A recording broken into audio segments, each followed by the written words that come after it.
Հայաստանի և Ռուսաստանի վարչապետներ Նիկոլ Փաշինյանը և Միխայիլ Միշուստինը հեռախոսով են խոսել հայկական կողմի նախաձեռնությամբ։ Նշվել է, որ կառավարությունների ղեկավարները քննարկել են առևտրատնտեսական, գիտատեխնիկական և մշակութային հումանիտար ոլորտներում համագործակցության արդիական հարցեր։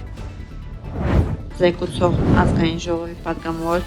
Տիկին Ալխազ-Ղազան Ազգային ժողովի պատգամավոր Ալխազ-Ղազարյանը ներկայացրել է օրենսդրական նոր նախագիծ, որով առաջարկվում է ընտրություններին և հանրաքվեներին մասնակցելու համար սահմանել Հայաստանի Հանրապետությունում փաստացի գտնվելու հստակ պահանջ։ Ըստ առաջարկվող փաթեթի քվեարկությանը մասնակցելու համար անձը պետք է նախորդող 365 օրվա ընթացքում փաստացի 183 և ավելի օր գտնված լինի Հայաստանում։ Այս ժամկետը հաշվարկվելու է հերթական ընտրությունների կամ հանրաքվեի օրվա նախորդող 48-րդ օրվա դրությամբ, իսկ արտահերթ ընտրությունների կամ նոր քվեարկության դեպքում նախորդող 28-րդ օրվա դրությամբ։ Նախագծով սահմանվում են նաև բացառություններ, պահանջը չի տարածվի այն անձանց վրա, որոնց բացակայությունը պայմանավորված է եղել ծառայողական նպատակներով արտերկրում գտնվելու կամ արտասահմանյան բարձրագույն ուսումնական հաստատություններում ուսանելու հանգամանքով։ Պատգամավորի խոսքով նախագծի հիմնական նպատակն է, որ ընտրական գործընթացներին մասնակցելիս կարևորվի քաղաքացիության ուժով պետության հետ անձի կապի ոչ միայն ֆորմալ, այլև բովանդակային կողմը։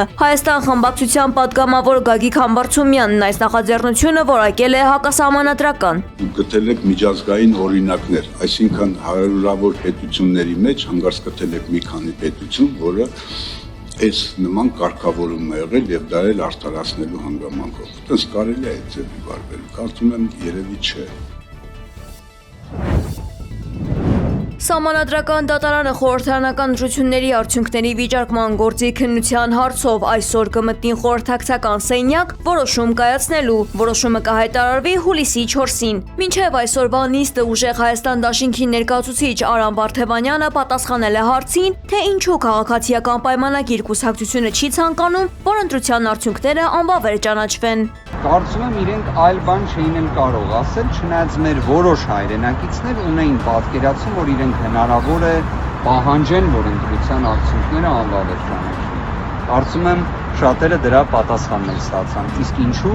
չեն ցանկանում, որ ընտրության արդյունքները անվավեր ճանաչվեն, պատասխանը շատ հստակ է,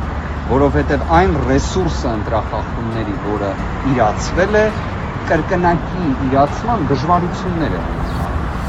Ռեսուրսը որպես այդպիսին սպառվող է։ Ընտրությունների արդյունքների վիճարկման գործի քննությանը չեն մասնակցում Սահմանադրական դատարանի երկու դատավոր Արտակ Զեյնալյանը և Վլադիմիր Վարդանյանը։ Դիմումների հիմնական պահանջը Կենտրոնական ընտրական հանձնաժողովի ընտրությունների արդյունքներն անփոփոխ, որոշումն անբավեր ճանաչելն է։ Մի շարք քաղաքական ուժեր դատարանից պահանջում են նաև նշանակել ընտրությունների երկրորդ փուլ։ Սահմանադրական դատարանը կարող է կամ անփոփոխ թողնել Կենտրոնական ընտրական հանձնաժողովի որոշումը կամ անբավեր ճանաչել այն։ Եթե որոշումը անբավեր է ճանաչվում, դատարանը կարող է կամ չեղարկել ընտրությունների արդյունքները, կամ դրանք չեղարկելով սահմանել մանդատների բաշխման նոր կարգ, կամ էլ նշանակել ընտրությունների երկրորդ փուլ։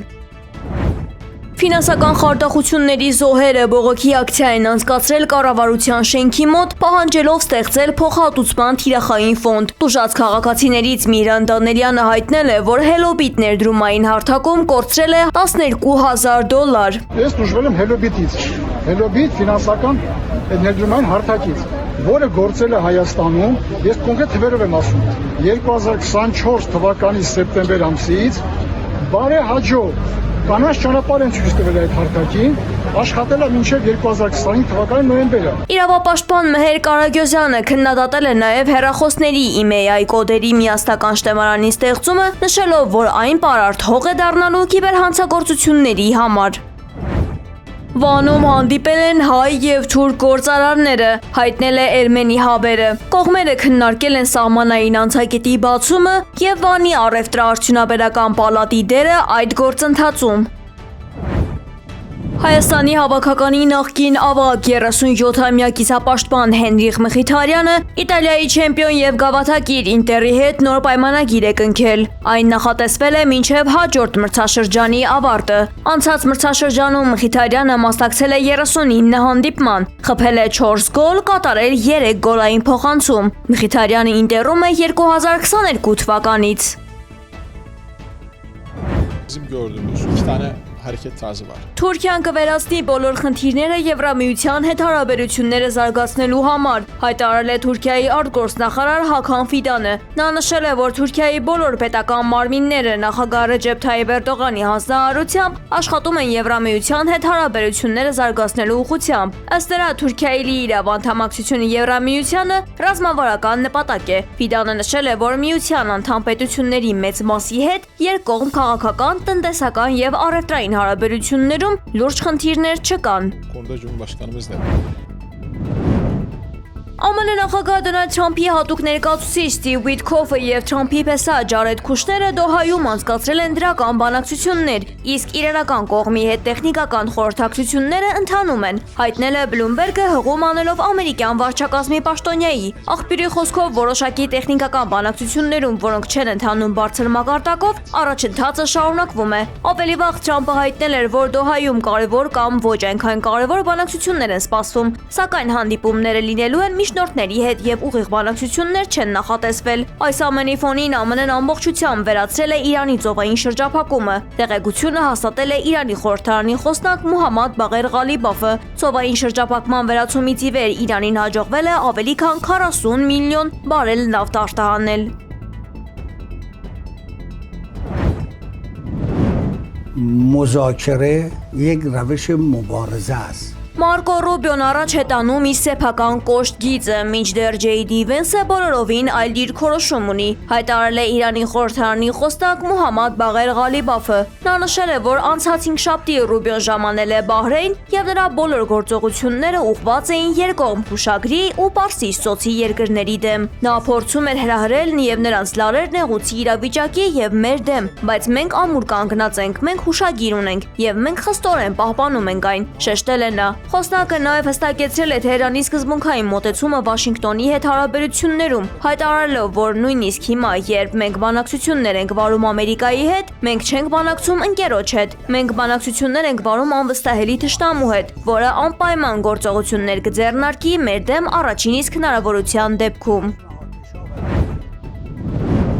Ուկրաինայի նախագահ Վլադիմիր Զելենսկին հայտարարել է Ռուսաստանի խորքում գտնվող ռազմավարական օբյեկտներին հասցված նոր հարվածների մասին, դրանք անվանելով պատասխան հեռահար պատժամիջոցներ պատերազմը ձգձգելու Մոսկվայի գործողություններին։ Ըստ նրա, արդեն երկրորդ անգամ թիրախավորվել է Ուֆայի նավթավերամշակման գործարանը։ Բացի այդ, Պենզայի մարզում հարված է հասցվել ռազմաարդյունաբերական համալիրի մի ռազմավարական օբյեկտի, որտեղ արտադրվում են ուկրաինական բնակավայրերին հարվածելու համար օգտագործվող հրթիռների բաղադրիչները, ասել է Զելենսկին։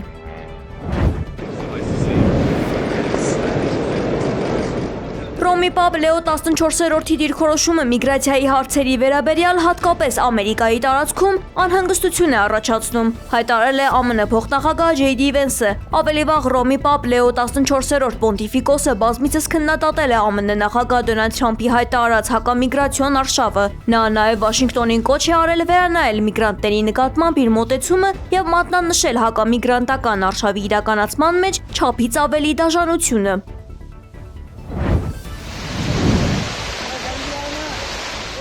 Հնդկաստանի Մումբայ քաղաքում մուսոնային տեղատարապ անձրևներ են տեղացել։ Աղետի հետևանքով առաջացել է տրանսպորտային կոլապս եւ քաղաքի մի քանի գործարար եւ բնակելի շրջաններ հեղեղվել են, հայտնել է India TV հեռուստաալիքը։ Շատ խանութներ փակվել են, որոշ տեղերում աշխատանքը հեռավար է կազմակերպվել։